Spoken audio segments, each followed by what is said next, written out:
You can go back to your regular life, or you can know the truth about the universe.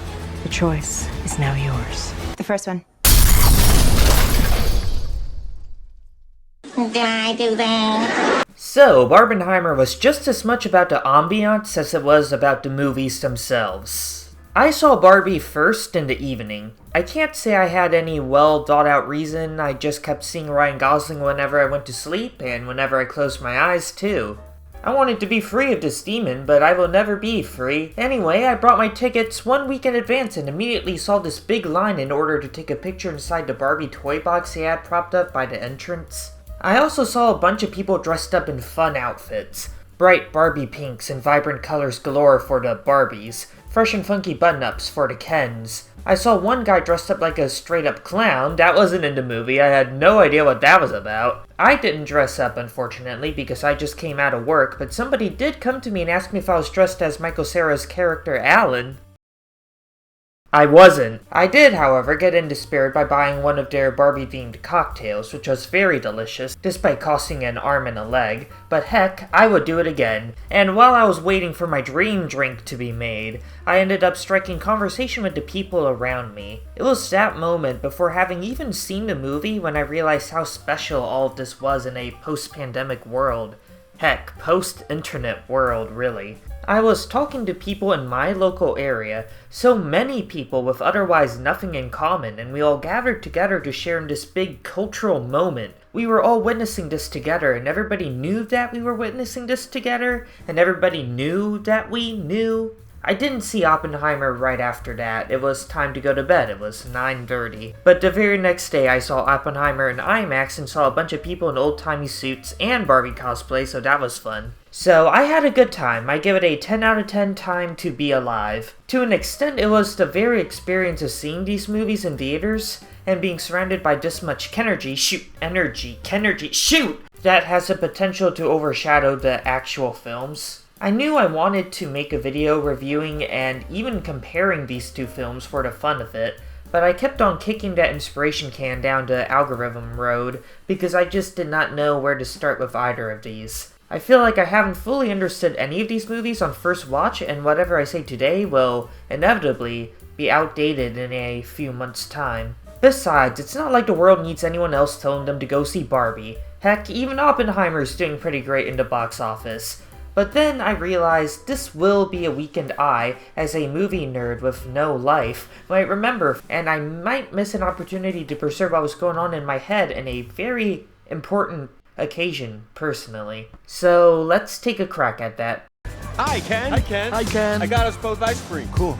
So, Barbie is going to be very well remembered in terms of comedy films. It is definitely going to be the film of the year, at least if we're talking about a movie's impact on popular culture. It was very good and surprisingly highly thought out and legitimately thought-provoking, but most importantly, I think it is also going to be the funniest movie of the year. I came into Barbie thinking it was going to be kind of like the Lego Movie with more adult jokes, a meta take on a toy brand many of us are nostalgic about, exploring what this product means to the people who play with it. And there are many different things somebody could take out of this movie, but I feel like Greta Gerwig instead used the Barbie brand as a springboard rather than a focal point. Barbie is a lens through which we can see and better understand real societal problems in this movie, and as a result of having interacted with the real world, we see the brand kinda change and reassess itself in real time. If the Lego Movie is about what toy brands mean to reality, Barbie is about what reality means to toy brands. Barbie is a movie about a famously girl-centric toy brand, and yet it is for everybody. By the very nature of its existence, it gets interesting, and the text backs it up. I think Barbie has a lot of very interesting things to say about gender roles. And by gender roles, I mean femininity and masculinity. It is interesting to contrast Barbie Land, which is this happy-go-lucky little girl's idea of a female-run world, with the real world, which is very much not that. Some people claim this is political, and sure, it can get pretty controversial.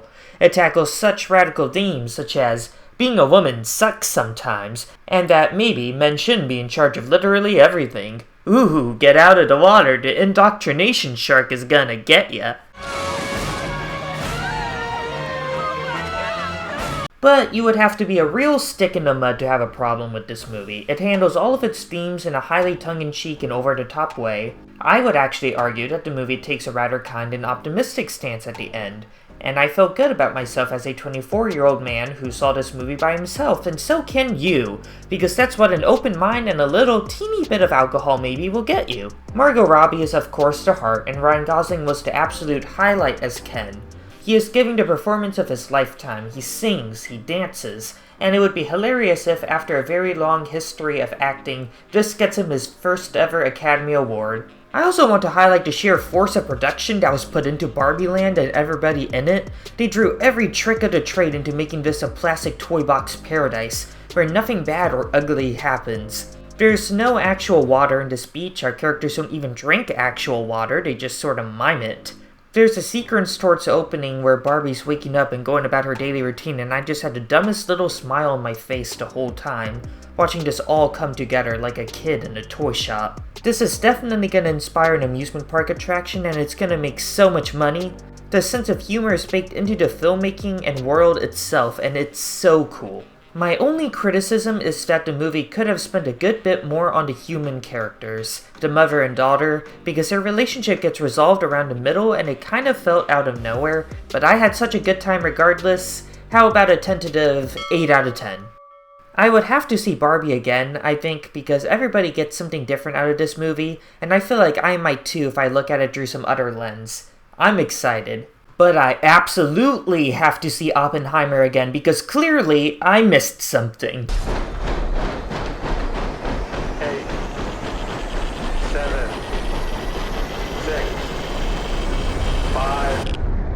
I do want to stress I am still very positive about this movie, and I feel pretty good about the fact that it would become much better on a second viewing, which I'm not going to do Invaders anytime soon, because it is a 3-hour-long biopic about how we are all gonna die, but I'll do that eventually. I like this movie, but after my first viewing, I had some critiques and reservations, and I'm curious to see if I will feel the same way towards the end of the year. Oppenheimer is the latest film by Christopher Nolan about the man who invented the nuclear bomb, and how that invention would eventually come to ruin his career and peace of mind. But in classic Nolan fashion, it isn't that simple. Most biopics go from point A to point B, but Oppenheimer ping-pongs between P and Z, mixing the ABCs with the elemental Ps, and have a little quantum physics too, ha ha! It is a 3-hour-long movie, but I would argue that this movie is not necessarily slow. To the contrary, it was kind of a sprint, constantly switching from scene to scene and one point in the timeline to the other, so it wasn't necessarily that I was bored, but that I was kind of exhausted. My issue was not that I was confused, I think. I was able to tell for the most part what was happening and when it was happening. If I did miss anything, it wasn't anything that would make the Wikipedia summary. I think I was a little disappointed instead by what the movie chose to focus on. I found Oppenheimer as a person to be far more interesting after the bomb goes off. The real-life J. Robert Oppenheimer is a haunted man tortured by ghosts of his own creation. As the opening quote points out, a sort of real-world Prometheus who brought men the power to destroy themselves and was tortured for all of eternity as punishment. I regularly revisit this real-life interview clip of Oppenheimer, very clearly grappling with the new state of the world and his direct hand in creating that. One says, "Now I am become death, the destroyer of worlds." It's a famous clip. This isn't a deep cut or anything, but man, I want to give this man a hug. When the movie does grapple with that, it is exhilarating, but I wish there was more. If I am to be a bit harsh, the first half especially felt a little bit too much like the typical biopic that feels a need to be truthful, to cover as many facets about its subject's life as possible, and spread itself too thin as a result. What I liked about The Social Network is that sure, on the surface it's another biopic about how Mark Zuckerberg created Facebook, but it does not waste your time telling you about where he came from, what each of his girlfriends were like, his political beliefs. It trims the fat and only focuses on what is important to its one emotional premise, the story of two best friends who start a business together and their relationship falls apart as a result. A lot of people compare Oppenheimer to The Social Network, and though it does share in its clever and fast-paced dialogue, it does not share in its sense of focus. Look, I didn't need to know about Oppenheimer's sex life. Sorry. I liked the second half a lot more. It was horrifying and resonant for the most part. Seeing and hearing and feeling that bomb go off made me feel in the moment, and I, most importantly, felt the terror of its very real aftermath.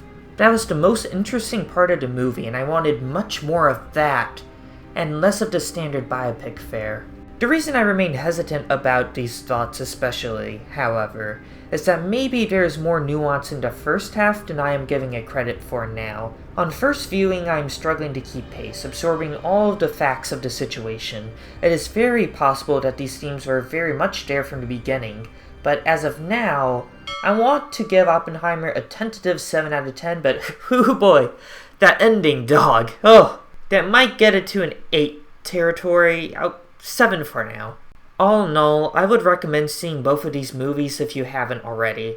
I haven't had a movie-going experience like this since I saw The Force Awakens, or maybe Endgame, and I will be riding off that high for a long time. If you like this and want to see more stuff from me, slap that subscribe button in the face. Thank you. Ow.